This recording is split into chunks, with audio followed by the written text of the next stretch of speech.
Olá, queridos, graça e paz, tudo bem com você? Tudo bem com a sua família? Sou o pastor Joel Brito e quero te convidar para o nosso Histórias da Bíblia. Nós vamos falar hoje da segunda parte da história de Jó. Nós terminamos no vídeo anterior falando da primeira parte, o período de provação na vida de Jó.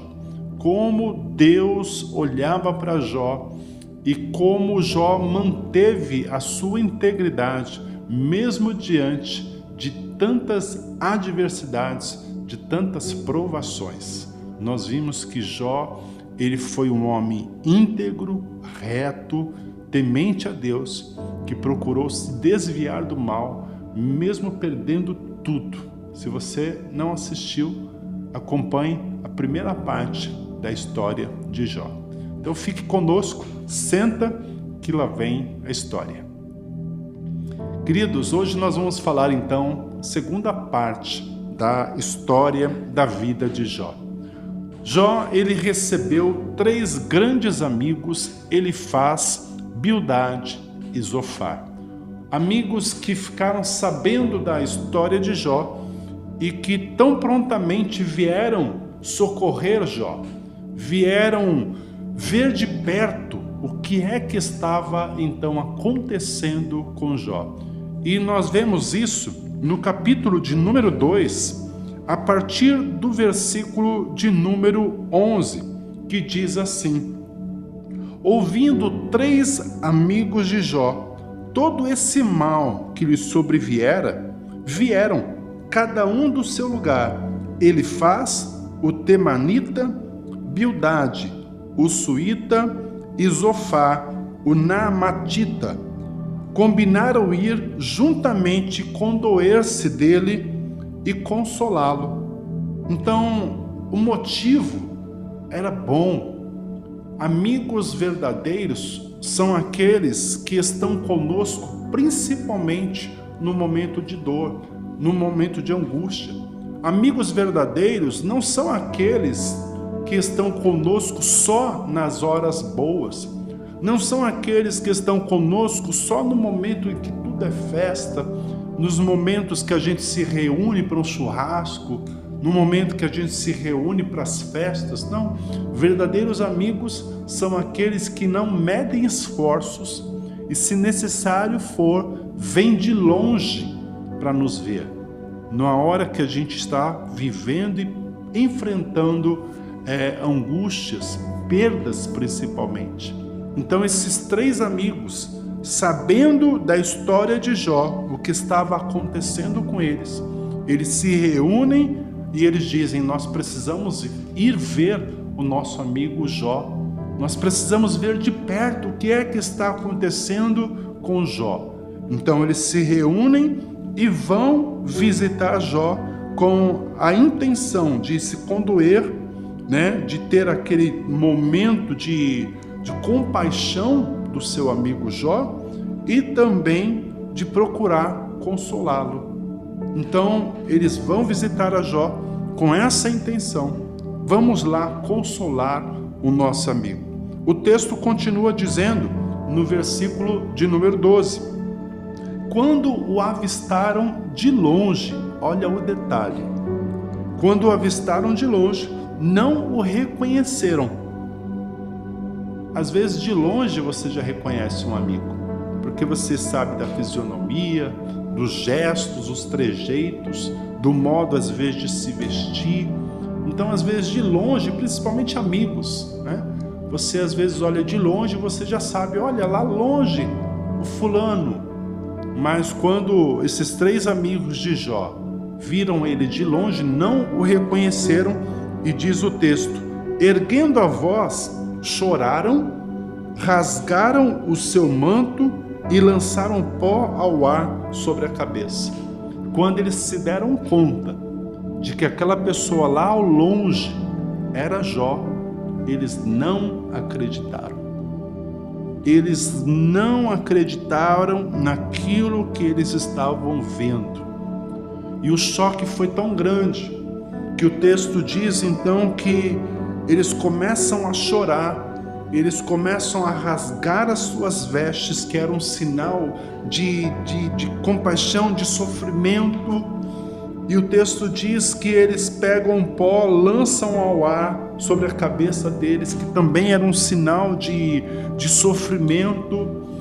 E o texto no versículo 13 diz que eles então se assentaram com ele, eles se assentam com Jó ali na terra, e durante 7 dias, 7 noites, nenhum lhe disse palavra alguma, pois viram que a dor era muito grande. Meu Deus, olha só que história. Os 3 amigos que estavam indo para consolar Jó, que estavam indo se encontrar com seu grande amigo Jó, para dizer para ele: Jó, nós estamos com você, Jó. Nós viemos aqui para você levantar a cabeça, Jó. Nós viemos aqui, amigo, para que você possa se levantar. Mas quando eles olham para Jó, eles rasgam as suas vestes, jogam poeira, pó sobre a cabeça. Eles se assentam junto com Jó, mas eles não conseguem, durante 7 dias, dirigir uma palavra sequer a Jó. Tamanha era a dor, tamanha era o sofrimento, tamanha era a situação de Jó. Eles verdadeiramente viram que o que estava acontecendo na vida de Jó era algo muito sério. Era algo muito sério, poderíamos dizer até sobrenatural. Não era comum. Então os amigos de Jó, eles não vão embora. Isso nos chama a atenção, isso é interessante. Eles não vão embora. Eles permanecem ali durante 7 dias sem abrir a boca, simplesmente mostrando para Jó: nós estamos aqui, nós estamos com você, nós estamos nos condoendo, nós estamos sentindo o que você está sentindo, o que você está passando, Jó. Nós estamos com você. E então, a partir do capítulo de número 3, Jó, ele vai abrir a sua boca, e como que um sinal de agora, o seu emocional parece que começa a ser então abalado e começa a ser confundido. Jó, ele começa a dirigir palavras que outrora não estavam na sua boca. Os seus amigos estão ali diante dele para consolá-lo, e Jó encontra, de certa forma, esse apoio na vida dos seus amigos, e Jó começa então a falar um pouco do que ele está sentindo, do que está passando na sua mente. Eu disse para vocês no vídeo anterior que se tem uma área que o diabo ele tenta trabalhar na vida do ser humano, é a nossa mente. Se o inimigo ele conseguir trazer confusão mental para a vida de um homem, de uma mulher, já é meio passo andado para que ele consiga prevalecer. Então, é uma linha muito tênue, é muito delicado quando uma pessoa começa a ter a sua mente, que é o lugar de batalha, né? Quando a sua mente começa a refletir e buscar soluções, e buscar, de certa forma, razões para questionar o que está passando. E Jó, então, ele começa a dizer no capítulo de número 3, essa é a segunda parte da sua vida, os seus amigos e o que esses amigos vieram fazer na vida de Jó, e o que acontece durante esse processo todo, quando seus amigos estão ali junto com ele.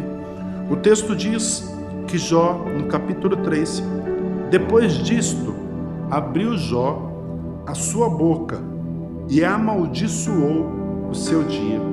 E disse ele: pereça o dia em que nasci, e a noite em que se disse, foi concebido um homem, converta-se aquele dia em trevas.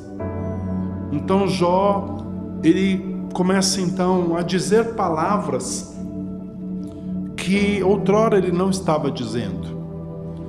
A dor, o sofrimento, a angústia começa a mexer um pouco mais com a cabeça de Jó. Jó amaldiçoou o dia em que nasceu. Jó, ele diz, teria sido bom que eu não viesse a este mundo, teria sido bom que esse dia fosse apagado da história e eu não tivesse nascido. E aí entra o papel dos amigos de Jó. Então, esses 3 homens, Elifaz, Bildade, Zofar, que foram ali para consolar Jó, eles começam, de fato, a consolar Jó. Eles começam a orientar Jó para que Jó não fale besteira, não fale bobeira, para que Jó ele pudesse manter ali a sua integridade, a sua confiança, a sua retidão em Deus, que Deus era poderoso para reverter toda aquela situação, que Deus era capaz de novamente reerguer Jó. E Jó, ele continua na sua mente questionando, Jó, ele continua na sua mente achando que era melhor perecer, que era melhor morrer, acabar com tudo isso. E os amigos de Jó, agora, eles começam a acreditar e questionar a Jó sobre o que pode ter causado aquilo. E aí, queridos, quando alguém está contemplando na vida de outra pessoa alguma situação negativa, seja ela de enfermidade, seja ela de perda de bens, ou qualquer outra situação contrária, e quando alguém questiona e quer buscar uma resposta do porquê aquilo está acontecendo, amados, isso pode se tornar um grande laço, isso pode se tornar uma grande cilada na vida da pessoa. Porque os amigos de Jó, agora eles estão dizendo para Jó, Jó, rapaz, o que você fez? Jó, você está cometendo iniquidade. Jó, isso daí só pode ser resposta, isso daí só pode ser colheita de pecado. Jó, não tem como. O que você fez? Isso é pecado, Jó. E amigos então que foram para consolar, para se condoer da situação do amigo Jó, agora estão questionando Jó, estão querendo que ele confesse alguma falha, algum pecado, estão querendo que Jó abrisse ali o seu coração e se arrependesse de alguma coisa que ele poderia estar fazendo de errado. E Jó então ele coloca ali os seus argumentos dizendo que não. E os amigos estão enfáticos dizendo, Jó, você precisa se examinar, você precisa se arrepender. E aí a história nos leva para um trecho na vida de Jó muito interessante. Aqui ainda no capítulo de número 3, o versículo 25, Jó ele vai apontar assim, o que eu temia me sobreveio, o que receava me aconteceu. Eu não tenho paz, nem sossego, não tenho descanso, mas somente perturbação. Então Jó ele confessa que no oculto do seu coração ele temia algo e esse algo então aconteceu. Jó ele temia perder tudo. Jó ele temia viver situações críticas como as quais ele estava enfrentando agora. E os seus amigos estão dizendo, Jó, isso é colheita, isso é uma situação que você pode ter gerado na sua vida e agora você está colhendo esse sofrimento todo. É preciso que você se arrependa para que Deus te ouça e para que você possa então ser restaurado.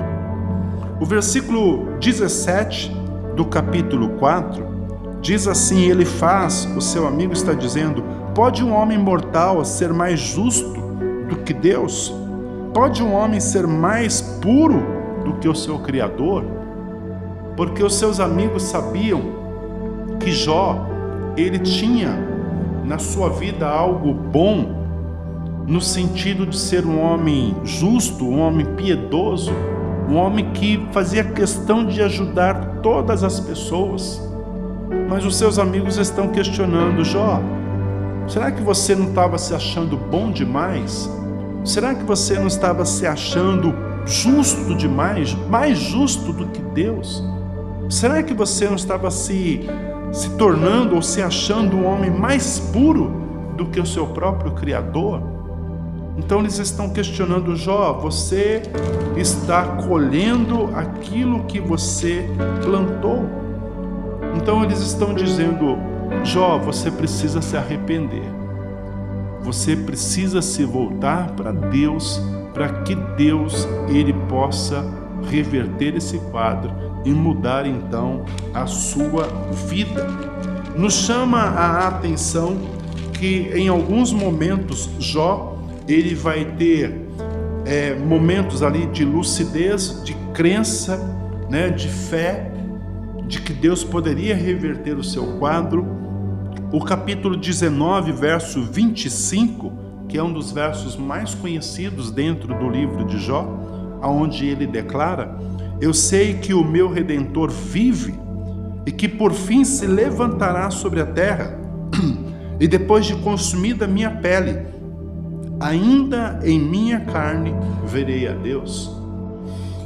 Jó, no capítulo 29, Jó ele vai declarar aquilo que de repente estava no oculto do seu coração, um sentimento, um certo orgulho que precisava ser trabalhado, precisava ser tratado. E o capítulo 29, a partir do verso 7, olha só o que relata a história de Jó para nós. Quando eu saía para a porta da cidade e na praça preparava minha cadeira, os moços me viam e se retiravam, e os idosos se punham em pé. Os príncipes continham as suas palavras e punham a mão sobre a boca. A voz dos nobres emudecia e a sua língua se pegava ao paladar. Então Jó, ele se sentia muito prestigiado pelo povo. Jó lhe diz que os jovens, eles não ficavam quando ele estava presente, os idosos, que na verdade deveriam ser reverenciados, na verdade eram os idosos que reverenciavam a ele, Jó. Até os príncipes, os nobres, sequer abriam a sua boca quando Jó estava presente. Então isso criava no íntimo de Jó um certo orgulho, uma certa posição de destaque. E continua o texto dizendo para nós aqui, o versículo 11: ouvindo-me algum ouvido, tinha-me por bem-aventurado, e vendo-me algum olho, dava testemunho de mim. Porque eu livrara aos pobres que clamavam, e o órfão que não tinha quem o socorresse. A bênção do que ia perecendo vinha sobre mim, eu fazia rejubilar-se o coração da viúva. Então Jó, ele se achava demasiadamente justo, ele se achava a solução, a única solução na vida do pobre, do órfão, do necessitado. Isso, de certa forma, é um sentimento enganoso. O orgulho, ele acaba corrompendo a integridade da pessoa. Quando nós sabemos que o único justo é Deus, quando o único reto, o único puro é Deus. E Jó, ele tinha às vezes esse sentimento dentro dele, de que ele era a solução, a esperança para as pessoas. O texto continua dizendo, no versículo de número 14, olha só: cobria-me de retidão e ela me servia de veste, como manto e diadema era a minha justiça. Eu era o olho do cego, os pés do coxo, eu era pai dos necessitados, examinava com diligência as causas dos estrangeiros. Eu quebrava os queixos do perverso e dos seus dentes tirava a presa. Versículo 20: a minha honra se renovará em mim e o meu arco se reforçará na minha mão. Os homens me viam com esperança. Então, Jó, ele tinha esse tipo de sentimento no oculto do seu coração, algo que precisava ser trabalhado. Isso não quer dizer que foi o motivo para que Deus permitisse que ele perdesse todos os seus bens, os seus filhos, para que a enfermidade viesse sobre o seu corpo. Não, nada disso. Porque o próprio Deus declarou acerca de Jó que ele era um homem íntegro, reto, que ele era um homem que temia Deus, que se desviava do mal. Deus, ele conhecia a Jó. E os seus amigos estão questionando Jó, falando: Jó, você precisa rever seus conceitos para que esse mal possa sair da sua vida. Então eu penso que os amigos de Jó, Elifaz, Bildade e Zofar, esses três amigos, eles aparecem na vida de Jó não só para essa questão, como muitos apontam, para pontuar o pecado de Jó, para bater forte em Jó no que diz respeito a acusações de pecado, de iniquidade. Mas eu vejo que os amigos de Jó, na vida deles também, fizeram com que ele tivesse momentos de lucidez e revisse vários conceitos na vida dele, para que ele pudesse verdadeiramente considerar que o Criador, Deus, é a nossa justiça, para que ele pudesse considerar que não há outro igual ao Senhor. E o nosso coração, ele se enche de orgulho quando nós achamos que somos nós a resposta para a vida de outras pessoas, quando na verdade a resposta para a vida dos outros é o Senhor, é Deus. Deus pode até nos usar como um canal de bênção para abençoar outras vidas, mas nunca isso virá de nós. Nós somos simplesmente instrumentos nas mãos de Deus. Então, querido, nós aprendemos com essa segunda parte da história de Jó a necessidade dos nossos amigos, amigos que nos apontam verdades, amigos que nos fazem refletir sobre o oculto do nosso coração, para que não sejamos enganados por nós mesmos, para que a gente possa olhar para aquilo que Deus deseja realizar na nossa vida e através da nossa vida. Jó nos aponta nessa segunda parte da sua história a importância dos amigos verdadeiros, a importância daqueles amigos que nos conhecem no mais profundo e que muitas vezes vão nos apontar os nossos defeitos, os nossos pecados, que vão fazer com que a gente venha refletir, porque todos nós, queridos, muitas vezes nos achamos justos demais, puros demais, mas puro, santo, só há um, que é o nosso Deus.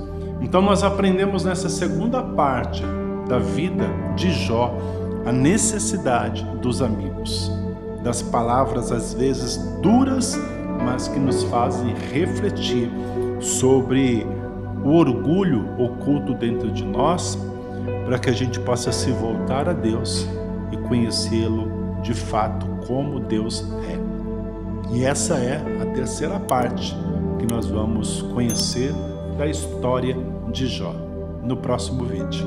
Deus te abençoe.